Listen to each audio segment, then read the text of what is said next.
টিপে দেব। তো গোবিন্দের সঙ্গে বড় দাদা আছে, সঙ্গে আরো বন্ধু বান্ধব আছে, সঙ্গে যদি অভিভাবক থাকে প্রেমের প্রকাশ খুব একটা ভালো হয় না। হয় কি? প্রেম কাকে বলে? এই যে তখনকার দিনের এই যে খুনসুটি প্রেম, এও এক অদ্ভুত মাধুর্যতা বজায় রাখে।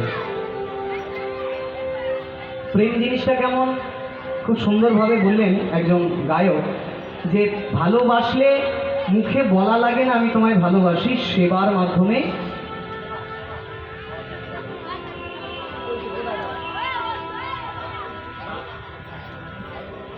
ভালোবাসলে সেবার মাধ্যমে বোঝা যায়, মুখে বলা লাগে না ভালোবাসার কথা। যাই হোক, ভিক্ষার ঝুলি নিয়ে ওনারা আসছেন, আপনাদের যথাসমর্থ ভিক্ষা দেবেন, দান করবেন।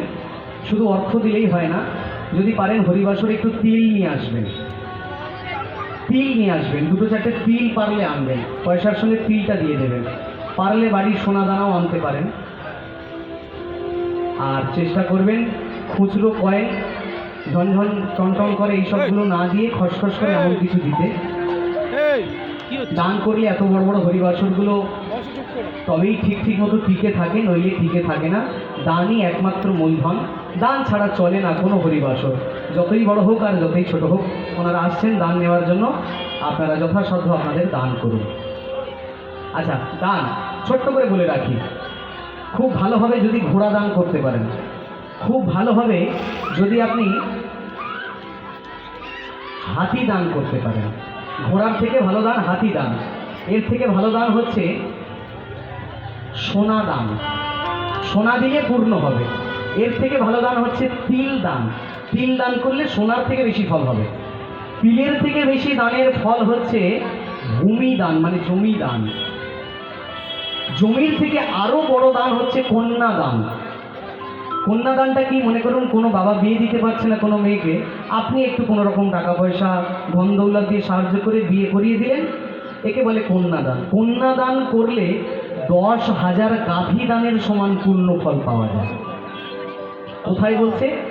আনন্দ বৃন্দাবন চম্পু বলে একটা গ্রন্থ আছে, সেখানেই বলা হচ্ছে একটা কন্যা দান সমান 10,000 গোমাতা দানের সমান ফল পাওয়া যায়। এর থেকে বড় কোনো দান আছে? আছে। এর থেকে বড়, সব থেকে পৃথিবীর মধ্যে একমাত্র শ্রেষ্ঠ দান হচ্ছে বিদ্যা দান, যে দান আমরা করে থাকি, গুরুমুখে শ্রবণ করি এবং সেই জ্ঞানের লহর, সেই প্রেমের লহর আমরা চেষ্টা করি ভক্তি জগতের প্রেমে মেতে কীর্তন কথার মাধ্যমে দান করবার জন্য। তো পারলে আপনারা ভিক্ষার ঝুলি নিয়ে গেছে, আপনারা দান করুন যতটুকু আপনাদের সামর্থ্য। এই যে ভালোবাসা, অহৈত কি অকামনা রাগাত থেকে বেদাতীত। প্রথম হলে দেহ দর্শন, হতেই পারে তাতে আকর্ষণ, কাম পিপাসায় অধিক মিলন, প্রেম যায় ছাড়ে খারে। শোনো বলি প্রেমের কথা, প্রেমে থাকে পবিত্রতা, এই যে অতি সূক্ষ্ম তত্ত্ব। পড়িয়া কামের কবলে প্রেমের কথা মুখে বলে, প্রেম যায় ছাড়ে খারে। যেমন যৌবনা গাভী দেখিলে কোনো গাভী শুধুই ভাসে চোখের জলে মুখের জলে, লালসায় লালা ঝরে মুখে। বর্তমানের প্রেমের ধারা একটা ধরা একটা ছাড়া, প্রেম আর কামের দ্বারা মরার আগে মরে। বিল্লমঙ্গল চিন্তামণি চণ্ডীদাস আর রজকিনী এরাই প্রেমের মহাজনী, প্রেম শিখে নাও তাদের ধারে। বিশুদ্ধ প্রেম আর ভালোবাসা প্রকাশহীনতা দিয়ে ভাষা, সেই বিশুদ্ধ প্রেম যদি কারোর হৃদয়ে জাগে, প্রেম ভক্তি অনুরাগে ভাব রেখে সহযোগে, তার ধারেই প্রেম হয় অনুরাগের ওপাশে। অর্থাৎ এতগুলো কথার ছোট্ট একটা সার, মানেটা কি? এক মন আরেক হৃদয়ে খোঁজে যখন বাসা, মনের সন্ধি তখন সেই তো ভালোবাসা। এর নাম ভালোবাসা। রাধারানী ইশারায় বললেন, হে বধূ তুমি আমার কাছে এসো, কিন্তু সঙ্গে দাদা আছে, যার জন্য গোবিন্দ বললেন আমি যেতে পারিব না। মুখে কিছু বললেন না, মাথার কালো চুলটা হাতের মধ্যে পেঁচিয়ে পেঁচিয়ে বলে দিলেন, ও গো রাধে, এই যে কালো চুল পরশ করে বললাম, আজকে নিশীথে তোমার সঙ্গে আর আমার সঙ্গে কেশরগঞ্জে দেখা হবে। কেশর, কেশ মানে চুল, কেশরকুঞ্জে আমাদের দেখা হবে, যাও তুমি কুঞ্জ সাজাও। এই বলে রাধারানী সারাদিন ধরে কুঞ্জ সাজাচ্ছেন, চন্দন বাড়ছেন, ফুলমালা তৈরি করছেন, খুব সুন্দরভাবে সখীদের দিয়ে কুঞ্জটা সাজালেন। দেখতে দেখতে সন্ধ্যা হলো। সন্ধ্যা হলো, অপেক্ষা করছেন রাধারানী। করতে করতে করতে করতে 6টা বাজে, 7টা বাজে, 8টা বাজে, 9টা বাজে, 10টা বাজে, গোবিন্দ আর আসে না। আসবে কি করে? গোবিন্দ যে বাঁধা পড়ে গেছে এক জায়গায়। কোথায়? রাধারানীর বাড়ি আসার সময় একজনের বাড়ি পড়ে, সে আবার রাধারানীকে বিশেষ পছন্দ করে না। যে মেয়েটার নাম হচ্ছে চন্দ্রাবলী। যে মনে ভাবে রাধা যদি না থাকতো কৃষ্ণ আমার হতো, আর রাধা মনে ভাবে চন্দ্রা যদি না হতো কৃষ্ণ আমার হতো। এই মানে মেয়েতে মেয়েতে যে শত্রুতা, যে ব্যাপারটা আর কি, এটা এখানেও কাজ করছে। তাই যেতে যেতে চন্দ্রাবলীর বাড়ি পড়ে। গোবিন্দ জানে চন্দ্রার বাড়ির সামনে দিয়ে যদি যাই চন্দ্রা আমাকে ধরে ফেলবে, আমার আর রাধার কাছে যাওয়া হবে না। তাই করেছেন কি, পায়ের নূপুরটা খুলে নিয়েছেন হাতে, হাতে খুলে নিয়ে চুপি চুপি চুপি চুপি চুপি চুপি 1 পা 2 পা করে চেপে চেপে যাচ্ছে। কিন্তু যার হৃদয়ের মধ্যে কৃষ্ণ বসে আছে, সে কি কৃষ্ণ গমন অনুভূত করতে পারবে না? নিশ্চয়ই পারবে। ছোট্ট ছোট্ট মৃদুমন্দ যখন আওয়াজ পাচ্ছে, বাড়ির সামনে দিয়ে কেউ একজন চলে যাচ্ছে। চন্দ্রাবলী বাড়ির বাইরে এসে বেরোলেন। কি দেখলেন? প্রাণ গোবিন্দ যাচ্ছে, সঙ্গে সঙ্গে চন্দ্রাবলী বলে, প্রাণ গোবিন্দ।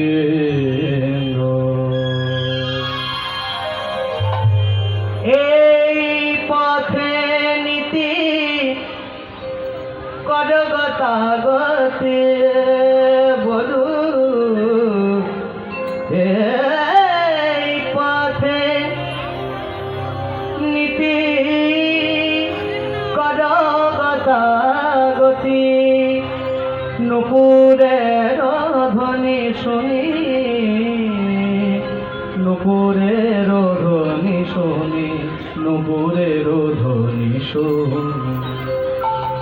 এই পথে নীতি করো গতাগতি, এই পথে নীতি করো গতাগতি, নূপুরের নূপুরের ধ্বনি শুনি, নূপুরের ধ্বনি শুনি, নূপুরের ধ্বনি শুনি। রাধা সনে বাস আমারে নৈরাশ, রাধা সনে বাস আমারে নিরাশ, আমি বঞ্চি একাকিনে, রাধা সনে বাস আমি নৈরাশ, আমি বঞ্চি একাকিনী। কৃষ্ণ জগন্নাথ, কৃষ্ণ জগন্নাথ, কৃষ্ণ জগন্নাথ, কৃষ্ণ জগন্নাথ, কৃষ্ণ জগন্নাথ, কৃষ্ণ জগন্নাথ, কৃষ্ণ জগন্নাথ, কৃষ্ণ জগন্নাথ, কৃষ্ণ জগন্নাথ, কৃষ্ণ জগন্নাথ, কৃষ্ণ জগন্নাথ, কৃষ্ণ জগন্নাথ, কৃষ্ণ জগন্নাথ, কৃষ্ণ জগন্নাথ, কৃষ্ণ জগন্নাথ, কৃষ্ণ জগন্নাথ। চন্দ্রার হাতে ধরা পড়ে গেলেন প্রাণ গোবিন্দ কৃষ্ণ। কোথায় যাচ্ছ বধূ? আমাকে বঞ্চনা করে, এসো এসো আমার ঘরে এসো। জোর করে টানতে টানতে টানতে টানতে গোবিন্দকে নিয়ে চলে গেলেন চন্দ্রা নিজের কক্ষের মধ্যে। এবার চন্দ্রার সঙ্গে গোবিন্দ বিহার করে যাচ্ছেন আপন মনে। দেখতে দেখতে অন্যদিকে রাধা অপেক্ষা করছে। 10টা বাজে, 11টা, 12টা, 1টা, 2টো, 3টে, ভোর হতে এসেছে, গোবিন্দ এখনো আর আসে না। সখীরা সবাই বললেন, ওরে রাধে, এখনো তুই ভাবছিস যে তোর গোবিন্দ আসবে, বুঝি সে আর আসবে না। যে ফুলমালা সাজিয়েছিলিস, যে খাবার দাবার সাজিয়েছিলিস, পচে গেলে গন্ধ বার হচ্ছে, জলে ফেলে দে। তবুও রাধারানী মনে মনে ভাবছেন, না, এখনো গোবিন্দ আসবে, আসতে পারে, আমি আরেকটু অপেক্ষা করি। এইবার প্রাণ গোবিন্দ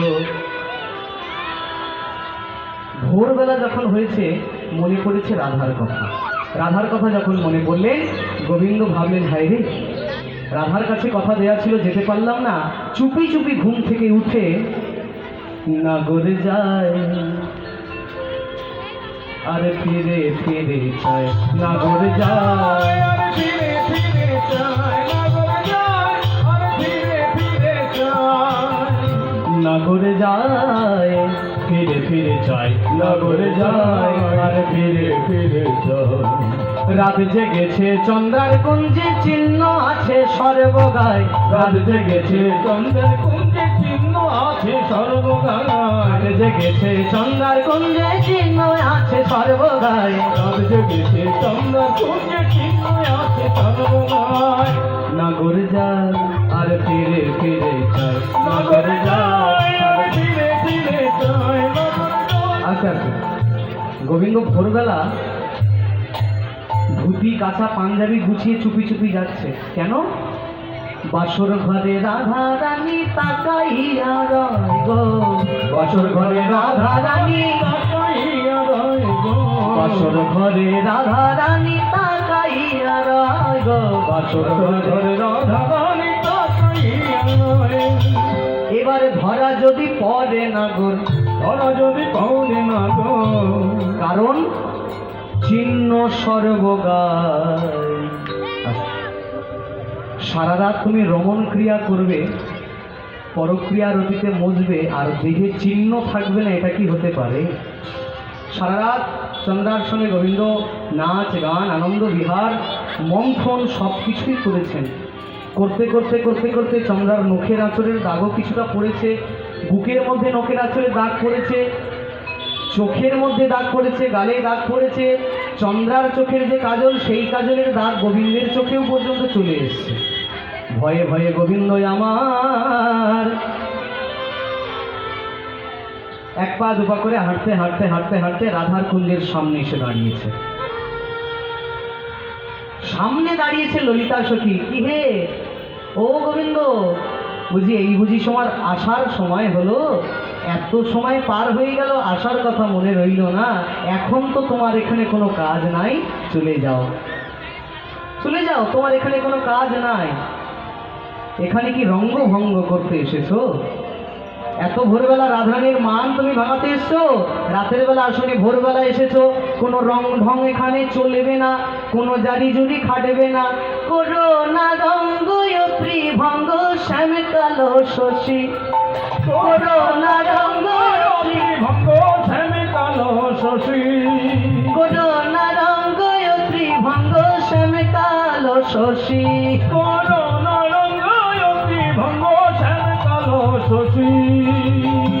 তোমার শুকনা আদর কাজ কি নাগর, ভোর হয়ে গেছে নিশি, শুকনা আদর কাজ কি নাগর, ভোর হয়ে গেছে নিশি। ও শ্যাম কালো শশী, করো না রঙ্গ ত্রিভঙ্গ শ্যাম কালো শশী, করো না রঙ্গ ত্রিভঙ্গ শ্যাম কালো শশী। আছে বিশেষ একটি আমি ঘোষণা করতে চাই। আসরের পরিস্থিতি দেখে মোবাইলের মাধ্যমে আমাদের সেট বলে দেওয়া হয়েছিল দক্ষিণ 24 পরগনায় কীর্তনের মান খুব নেমে গেছে। আমরাও জানি, আমি গতকালও আলোচনা করছিলাম যে মালদা, মুর্শিদাবাদ, বীরভূম, আসাম যেদিকেই আমরা যাই না কেন, সব জায়গায় দক্ষিণ 24 পরগনার নাম বদনাম। কীর্তনের নামে কীর্তন হয় না, যাত্রা হয়, গাজন হয়।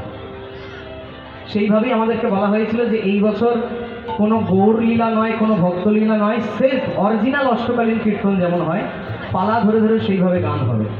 তুমি সেইভাবেই করো, শুনলো না শুনলো তাতে কিছু আসে যায় না, কীর্তনের মানটা বজায় রাখতে হবে। আমি এইভাবে বলবো, হ্যাঁ আমি বুঝতে পারছি এইবার সবাই শুনছে। এতক্ষণ ভালো ভালো গান করছিলাম তখন কারোর মাথা ছিল না, এইবার একটু ঝাড়ন করবে তো তখন এইবার সবার কান, দেখি কি বলে। ইউটিউব আছে, আমি সেইভাবেই বলবো। 17 বছর আমি কীর্তন গাইছি, পদাবলী কীর্তনই আমি শিখেছি। তার মানে এই নয় যে এখনকার যেভাবে রং ঢং মিলিয়ে যে কীর্তন গান বাজনা হয়, ওই শিবের ছাল পরে বলুন বা মাথায় চূড়া পরে বলুন, রং ঢং মেখে বাঁশি নিয়ে অষ্টসখী নিয়ে, ওভাবে করার কোনো প্রয়োজন নাই। শাস্ত্র বলে নাম গুণাদি নাম উচ্চই ভাষত কীর্তন নাম। যে বক্তার কথা শুনে শুধু নাচ উঠবে, উঠে উঠে মনে হবে শুধু নাচি, এ বক্তা কোনো কাজের নয়, পরিষ্কার বলে দিচ্ছে। এটা আমার কথা নয়, ভাগবতের কথা, 10ম স্কন্ধে লেখা আছে, পড়ে নেবেন। যে বক্তার কথা শুনে শুধু মনে হবে নাচি, শুধু মনে হচ্ছে জ্ঞান হচ্ছে, কোনো কাজের কাজ হচ্ছে না, সে বক্তা বর্জন করা উচিত। বক্তার কথা শুনে যদি কীর্তনে প্রেম না আসে, জীবনে যদি পরিবর্তন না আসে, তাহলে কিসের কীর্তন? আমি এটা বলবো, শ্রোতা কম হোক বা বেশি, আমি মনে করুন এত কম শ্রোতাতেও আমি গান করেছি। আবার আমার মনে আছে পুরুলিয়ায় 6000 শ্রোতাতেও আমি গান করেছি, রাত 9টা থেকে রাত 1টা পর্যন্ত একটা শ্রোতায় গান করেছি। 6000, বিশাল বড় ময়দান। তারা কিন্তু কীর্তনের মানটা বোঝে, কীর্তন কিভাবে শুনতে হয় তারা জানে। কারণ রসিক যেজন, শ্রোতা পাকা হয় সেজন। কৃষ্ণ কথা শুনতে গেলে আগে কান পাকাতে হবে। আমি দেখতে পাচ্ছি মানুষের কানই এখনো পাকেনি, তারা শুধু রসের কথা শুনতে চায়, মজাদার চুটকি কথা শুনতে চায়। চুটকি কথা দিয়ে আর যাই হোক, কীর্তন কিন্তু হয় না। সত্যি কথা বলবো, এই এখনকার কীর্তনিয়াদের চাপে পড়ে আমাদের মতো অরিজিনাল পদাবলী কীর্তনিয়ারা যারা আমরা আছি, যারা আমরা এই পর্যায়ের শিল্পী, আমাদের গান গাইতে সমস্যা হচ্ছে। আমরা যেখানে যাই সেখানেই শুধু বলছে ভালো তত্ত্ব কথা বলো, ভালো নাচের গান করো, এই করো সেই করো হ্যান করো। এর মধ্যে চাপা পড়ে আসল গানটাই নষ্ট হয়ে যাচ্ছে। এই যে গানগুলো আমি এখন শোনাচ্ছি, এগুলো কিন্তু খুব সহজে আমরা পাইনি, অনেক কষ্টের সাধনা এগুলো আমাদের। দিনের পর দিন গুরুবাড়ি গিয়ে গান শিখতে হয়েছে। গান শেখাবে না, পা ধরে পায়ের মালিশ করে, জল খাইয়ে, চা খাইয়ে, কত কিছু করে গান বের করে আনতে হয়েছে। সেই গানের শ্রোতার মান যদি এই রকম হয়, গান গাইতেও খুব কষ্ট লাগে, সত্যি খুব কষ্ট লাগে। কারণ আমি এতগুলো কথা বলতাম না, বলছি কারণ আমি নিজে দক্ষিণ 24 পরগনার ছেলে। যেদিকে গান করতে যাচ্ছি শুধু বদনাম আর খালি বদনাম। আমারও এটা দায় যে আমার দক্ষিণ 24 পরগনার যেহেতু আমি ছেলে এবং পদাবলী কীর্তনের শিল্পী, ছোটোবেলা থেকে তাই শিখেছি, এই দক্ষিণ 24 পরগনার মানটাকে অরিজিনাল ঠিক ঠিক গান বাজনা গিয়ে উন্নত করা, এটা আমারও একটা দায় বর্তায়। যেহেতু আমি এই পরগনার ছেলে, আমি যদি বাইরের ছেলে হতাম আমার কিচ্ছু আসে যেত না, তোমরা শুনলে না শুনলে আমার তো কিছু আসে যায় না। কিন্তু আমি চাই যে গানটা আমি গাইছি এটা অরিজিনাল কীর্তন। আজ থেকে 700-800 বছর আগে এইটাই হতো, এছাড়া এই এত গাল গল্প কিছু হতো না। কীর্তন শুরুতেই আমি বলেছি, কীর্তনটা কিন্তু গান, কথা বা গল্প নয়। আমি গানের শিল্পী, গানও গাইব, এবং যারা অরিজিনাল কীর্তনের শিল্পী তারা গানটাকেই বেশি প্রাধান্য দেয়। তো বিষয়টা এইরকম হয়ে গেছে। ইংরেজিতে একটা কথা আছে, বুঝলেন, ব্রজবাসী ডোন্ট বিলিভ কৃষ্ণ ইজ ভগবান। যারা বৃন্দাবনের ব্রজবাসী, যে বলে না গেঁয়োযোগী ভিক পায় না, বাংলাতেই কথা আছে কিন্তু, গেঁয়োযোগী ভিক পায় না। কৃষ্ণ তো ব্রজবাসী, বৃন্দাবনের ছেলে, সে তো গেঁয়োযোগী, সে কি ভিক পাবে? আমরা তাকে ভালোবাসি, গল্প তাই। আমরা দক্ষিণের ছেলে, আমরা অরিজিনাল কীর্তন গাই, কিন্তু এইটার প্রাধান্যতা আজকে হবে না। ঠিক 10 বছর 20 বছর যাবে, অরিজিনাল কীর্তনটা ফিরে আসবে, তখন বুঝবেন আমার কথার মূল্যটা। So Brajabasi don't believe Krishna is Bhagavan because fed of love, তাদের মায়ার এত গাঢ়ত্ব। আর we don't believe Krishna is Bhagavan because excess of love, আমাদের ভালোবাসার গাঢ়ত্ব, তাই জন্য আমরা কৃষ্ণকে ভগবান মানি। ইংরেজিতেই বলে their love is so high that Krishna trying to always prove his ভাগবত্তা। কি ট্রাই করে সবসময়, কি চেষ্টা করে? Slippery dance in head in Kaliya. কালিয়নাগের মাথার উপর নিচে গোবিন্দ বোঝাচ্ছে, ওরে আমি ভগবান, তোরা আমাকে পুজো কর, তোরা ইন্দ্রদেবের পুজো করিস না, ওতে কোনো লাভ নেই। ইন্দ্রকে, ওই রকম কোটি কোটি ইন্দ্রকে আমি বানিয়েছি। কার গান আর কেই বা শোনে? আমরা বারবার করে বলছি অরিজিনাল কীর্তনটা শুনুন, এইটা আমরা ধরে রাখার চেষ্টা করছি, কোনো কিন্তু মূল্য পাচ্ছে না। এটা আমি এই জিনিসটা বহুদিন ধরে দেখতে পাচ্ছি। দশাটা ঠিক গোবিন্দের মতোই, গোবিন্দও গলা খাঁকড়ে চেঁচিয়ে বলছে আমি ভগবান, আমাকে পুজো কর। আমরাও বলছি আসল কীর্তনটা শুনুন, আসল কীর্তনটা শুনুন। কে বলে আর কে শোনে? তোমরা তোমাদের মতো হয়ে বেড়াচ্ছ। এই কীর্তন চলে গেলে কিন্তু আর পাওয়া যাবে না। রং ঢঙের কথা অনেক আছে, কীর্তন মার্কেটে সত্যি খুব খারাপ অবস্থা আমাদের মতো শিল্পীর এবং কীর্তনের। তোমরা কীর্তনের শ্রোতা, তোমাদেরই দায় বর্তায় কীর্তনের মানটা বাঁচিয়ে রাখার। সেইভাবেই বলবো, যতটুকু যেভাবে গাইছি, আসল গান তো গাইছি, আসল গানের মূল্যটা দিতে শেখো। যেটা শুনে তোমাদের হাসি লাগে, আনন্দ লাগে, ওটা নকল। আরও ভালোভাবে বলছি, আসল গান, ওই বললাম না, সত্য সবসময় তিতা হয়। কীর্তন অরিজিনাল কীর্তন তো ওই জন্য খুব তিতা লাগছে। কিন্তু আমিও জানি, ছোটোবেলায় দাদু ঠাকমারা যখন ওই তিতো তিতো ওষুধ খাওয়াতো, শিংকোনা গাছের পাতা টাতা দিয়ে যেসব ওষুধ তৈরি হতো, খাওয়ানোর আগে একটু মিছিরি দিত। যে আগে মুখটা মিষ্টি খেয়ে মিষ্টি কর, তারপরে তেতো ওষুধটা খা, দেখবি আর তেতো লাগবে না। আমিও এইভাবেই বলবো, চেত দর্পণ মার্জনং ভব মহাদবাগ্নি নির্বাপনম শ্রেয় কৈরব চন্দ্রিকা বিতরণং বিদ্যাবধু জীবনম আনন্দম